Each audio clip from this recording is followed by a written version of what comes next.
Што вядома пра арышт важнага чыноўніка, як Лукашэнку ўспрымаюць яго сябры, а таксама які новы закон насмяшыў беларусаў. Вітаем, сябры! Гэта наша Ніва, і зараз мы ўсё вам раскажам.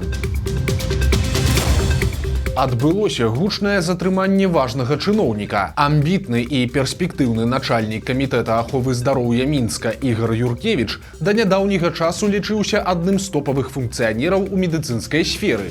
Ён рабіў настолькі добрую кар'еру, што яго нават называлі будучым міністрам. З 23-го года ён займаў пасаду старшыні камітэта па ахове здароўя Мінгарвыканкама. Прычым ён трапіў на гэтую высокую пасаду ў другі раз, і гэта вельмі рэдкая гісторыя. Далейшая яго траекторыя у прынцыпе была ясная, бо з пасады сталічнага начальніка наступная лагічная прыступка – гэта міністэрства, і калі не галоўнае крэсла, то хаця б пасада намесніка. Работнікі сістэмы і акружэння разумелі, куды меціць Юркевіч, ды і сам ён гэтага не хаваў. Медык па адукацыі, ён меў і добры номенклатурны досвед. З 2017 па 2019 год Юркевіч быў віцэ-мэрам Мінска і адказваў за сацыяльныя пытанні, а таксама чыноўнік валодаў мастацтвам трымаць баланс паміж лаяльнасцю да рэжыму і адкрытасцю да людзей. Ён стараўся дэманстраваць сябе адкрытым чыноўнікам і нават катаўся з журналістамі на ровары. Ды і ўвогуле сваё першае інтэрв'ю ён даў не дзяржаўным, а незалежным медыа, за што пасля атрымліваў ад прапаганды. Разам з тым, менавіта за подпісам Юркевіча прыходзіў адказ аб тым, што мемарыяльная шыльда да стагоддзя БНР не будзе усталяваная. Апошнім часам у Юркевіча ўсё нібыта ішло добра, і яго прозвішча ўсю вясну не знікала з дзяржаўных навінаў. Чыноўнік хваліўся і ростам зарплат у сталічных медыкаў, і перавыкананнем планаў платных паслуг. Але ж на мінулым тыдні нешта здарылася. Ігор Юркевіч раптам перастаў з'яўляцца на працы і заходзіць у месенджеры. Аказалася, што чыноўніка затрымалі пры атрыманні хабару, і цяпер ён знаходзіцца ў СІЗА. Па абвінавачванні ў карупцыі яму можа пагражаць да 15 гадоў зняволення, незалежна ад таго, якую суму ён атрымаў.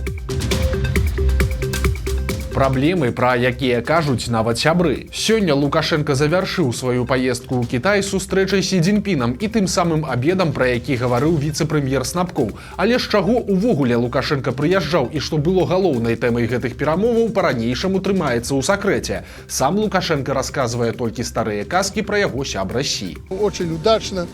Ну, вы видите, особо не афишируем там наши встречи с нужными для нас людьми, которые готовы с нами работать. Как Си Цзиньпин говорит, старый мой друг, говорит, что надо делать все быстро, иногда спокойно, но тихо. Так мы и работаем.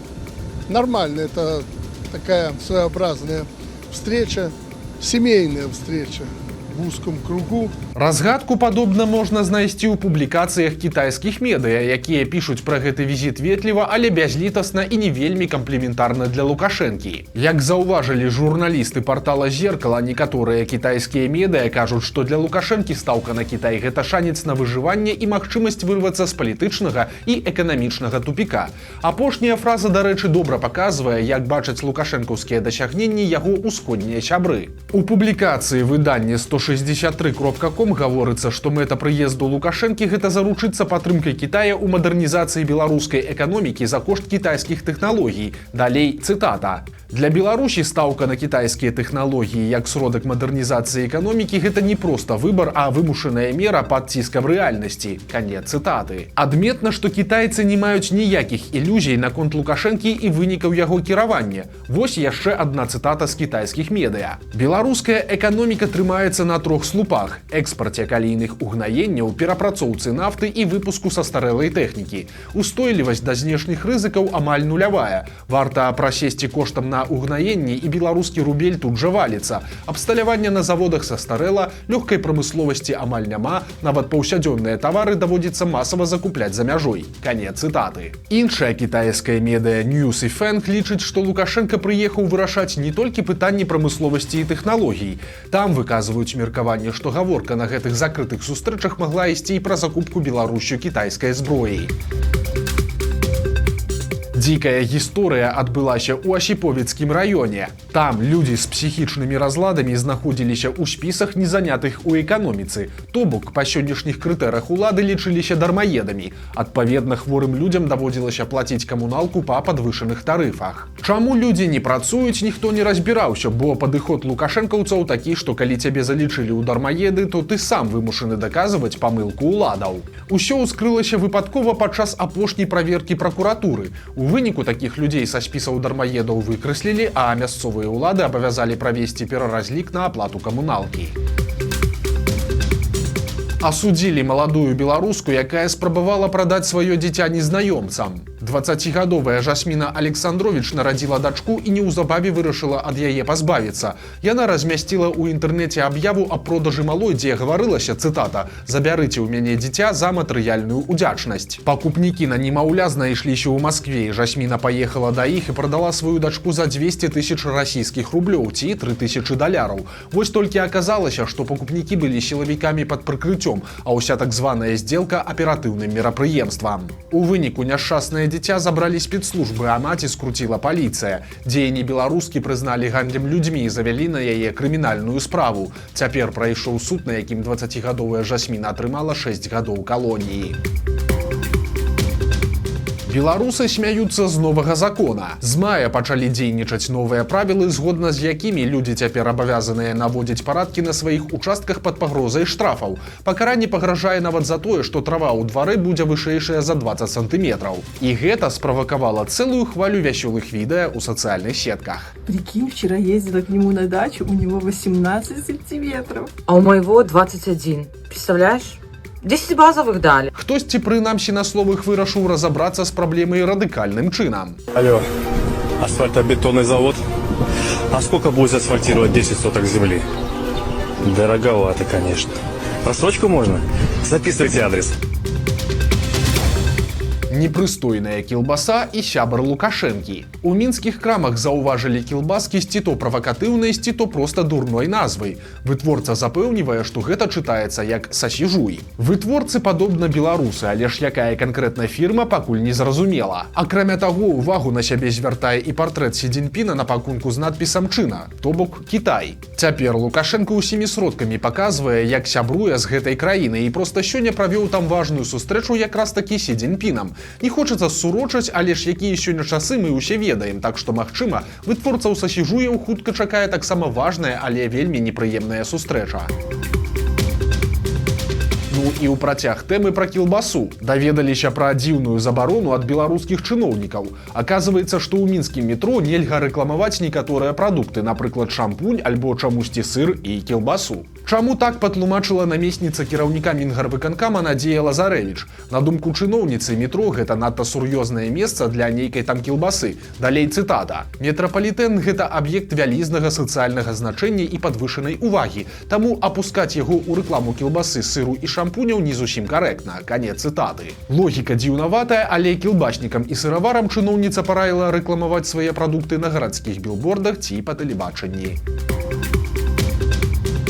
Цынічныя падарункі Лукашэнкі. Украінскі праваабаронца і журналіст Максім Буткевіч, які правёў у расійскім палоне 2 гады, распавёў, як вярнуўся дадому ў выніку абмену праз Беларусь. Буткевіч даў інтэрв'ю праекту «Абычнае утро», дзе расказаў, што з расійскай тэрыторыі на беларускую палонных везлі ваенна-транспартнымі самалётамі. Суткі людзей трымалі без ежы і вады, са звязанымі рукамі і завязанымі вачыма. Пасля ўжо ў Беларусі палонных накармілі, перасадзілі ў аўтобусы МАЗ і павезлі да мяжы з Украінай. Пазней у аўтобус зайшлі 2 чалавекі ў цывільным, але закрытымі тварамі. Яны перадалі украінскім палонным, цытата, «прывітанне ад прэзідэнта Беларусі Аляксандры Лукашэнкі».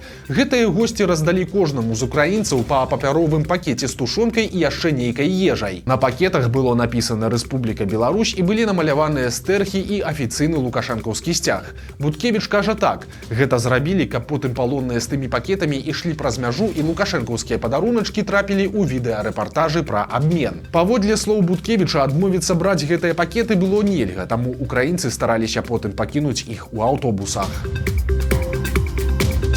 Беларуская ініцыятыва Мальдзіс выкупіла яшчэ адну унікальную мапу Вялікага княства Літоўскага. Цяпер створаную вучоным езуітам беларускага паходжання Янам Няпрэцкім і надрукаваную упершыню ў Нюрнбергу ў 1749 годзе. Аўтар мапы Няпрэцкі нарадзіўся на Случыні ў студзені 1718 года і пражыў усяго 32 гады. Імаверна, што працу над мапай ён скончыў прыкладна ў 1748 годзе падчас знаходжання ў гарадзенскім езуіцкім калегіуме. Канкрэтна набытае Мальдзіс выданне выйшло ў свет у першай палове 1790-х, напрыканцы існавання Вялікага княства Літоўскага. Мапа была набытая на сродкі беларускага ахвярадаўцы Алекса Шубы. Плануецца, што ў будучыні гэты унікальны артефакт перададуць у Слуцк у якасці грамадскага падарунка.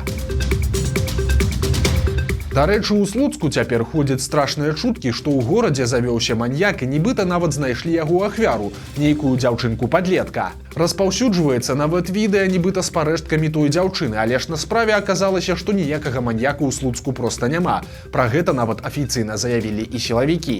А паніка пачалася з таго, што адна дзяўчына адправіла ў асабісты тэлеграм-канал з вузкай аўдыторыяй паведамленне, якое затым стала лавінападобна перасылацца ў асяроддзі школьнікаў. На відэа ж, якое распаўсюджвалі падлеткі ў сацыяльных сетках, зафіксаваныя не чалавечыя парэшткі, а ўвогуле кавалкі гародніны. Трагедыя адбылася ў Жлобінскім раёне. Там кіроўца легкавіка не справіўся з машынай і выехаў на сустрэчную паласу, дзе сутыкнуўся з грузавіком. У выніку ДТЗ сам кіроўца і двое яго пасажыраў загінулі на месцы. Яшчэ адна пасажырка выжыла і цяпер знаходзіцца ў рэанімацыі. Вядома, што кіроўца і пасажыры легкавушкі жылі ў Светлагорску і разам працавалі ў Жлобіні. І ў гэты ракавы дзень яны вярталіся дадому пасля працоўнай змены. З 1 верасня пачнуць дзейнічаць змены, унесеныя ў Кодэкс аб адукацыі. Цяпер усе беларускія дзеці павінны будуць наведваць выключна беларускія школы. Пад беларускімі школамі новы законапраект мае на ўвазе школы, якія знаходзяцца выключна на тэрыторыі Беларусі. І гэтае патрабаванне можа значна нашкодзіць некаторым сем'ям. Імаверна, што такім чынам дзяржава імкнецца змагацца з дзвюма катэгорыямі бацькоў. Першыя гэта сем'і, якія ўсё яшчэ жывуць у Беларусі, але спрабуюць быць у так званай унутранай эміграцыі.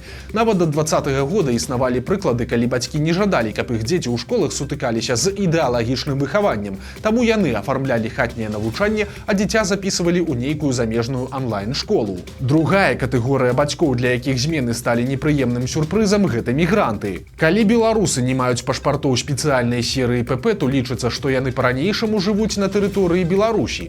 Калі ж праігнараваць новаўвядзенне, то ўлады могуць трактаваць гэта як тое, што бацькі перашкаджаюць атрыманню дзіцём абавязковай агульнай сярэдняй адукацыі. А гэта адзін з крытэрыяў таго, што дзіця знаходзіцца ў сацыяльна небяспечным становішчы і мае патрэбу ў дзяржаўнай абароне. Гэта небяспечна, напрыклад, тым, што калі сям'я з'ехала за мяжу не праз палітыку і часам вяртаецца на радзіму пабачыць бацькоў і бабуль-дзядуль, то яе можа чакаць непрыемны сюрпрыз, бо дзіця, чыё становішча прызналі сацыяльна небяспечным, могуць пасля проста не выпусціць з Беларусі.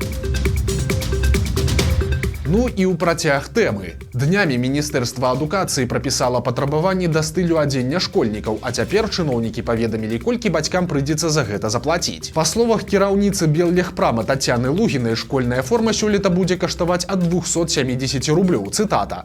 Недзе за 350 рублёў можна будзе апрануць дзіця цалкам, праўда, без партфеля. Адзінай школьнай формы ў Беларусі не будзе, але вучняў абавязваюць прытрымлівацца дзелавога стылю і насіць кашулі з гальштукамі, камізэлькі ці пінжакі.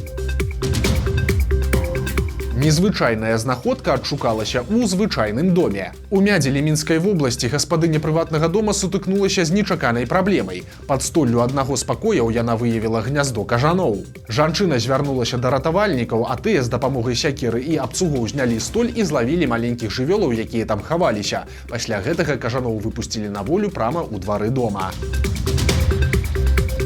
Вось такія навіны серады. Подписывайтеся на канал, ставьте лайки альбо дизлайки и выказывайте заўвагі ў каментарах. И, конечно, читайте нашу Ніву, глядите нашу Ніву и любите Беларусь. До сустрэчы заўтра.